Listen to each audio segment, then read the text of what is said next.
ole tuntum achuan Google AdSense account a hian engtin nge bank account add dan le engtin nge bank account link dan tuna hian kanjir don kan hriat to angkhan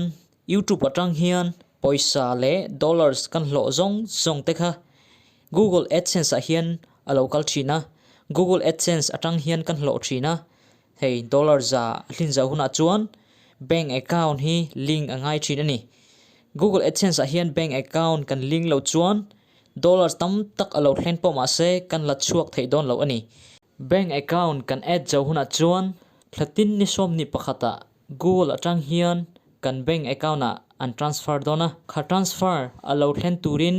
ninga nga angai ani chuanin email kha idong dona kaima kadon ang hian hey check your recent payment hetiang himo ole tuna chuan Chrome browser a hian kan kal don Chrome a hian click ro le chuanin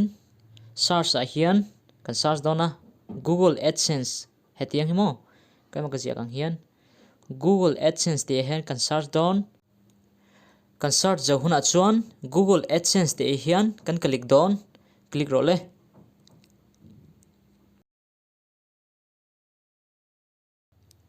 chuanin dot pathuma hian achunga hian kan click don click ro le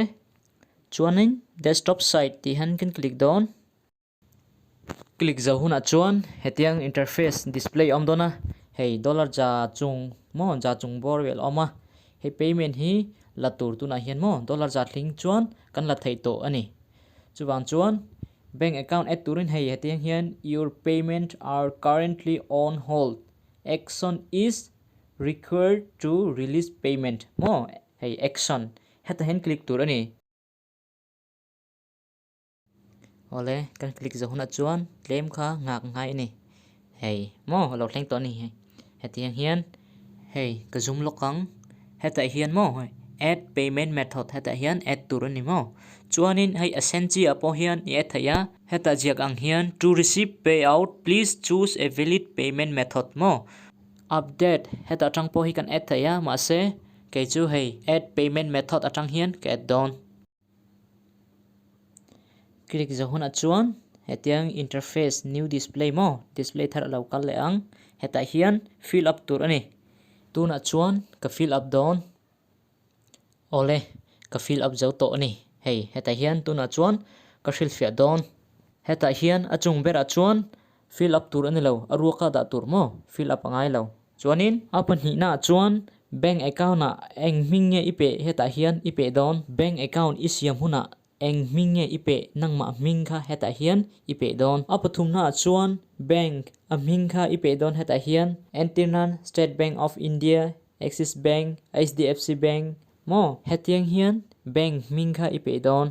apali na chuan IFSC code ipe don he code number hi nangma passbook a idong don nangma bank account passbook a khamo khata khan idong thai don apali na chuan swift code himo swift big heta hian ipe don Antinan swift code ithilo chuan nangma branch bank account isiam na hmuna khan ikalanga bank manager hne na izot thei don apangha na chuan bank account number heta hian ipe don mo bank account number po passbook a om don ithilo chuan passbook atang khan i en thei don chuanin heta po bank account number bok pe turamo an inang reng pe tur heta hian chuanin ato berna a set as primary payment method heta hian engma ti tur a om lowa a om cha ang hian ida mai tur heta hian chuanin save ti a hian kan click don chuanin kan zo to ania heta hian display hei hetiang hian om dona mo tuna log i bank account i add to number kha atop na hetiang hian alo lan don ani chuanin he video a hian hriat thiam lo na a om chuan comment box a hian min jot thei ani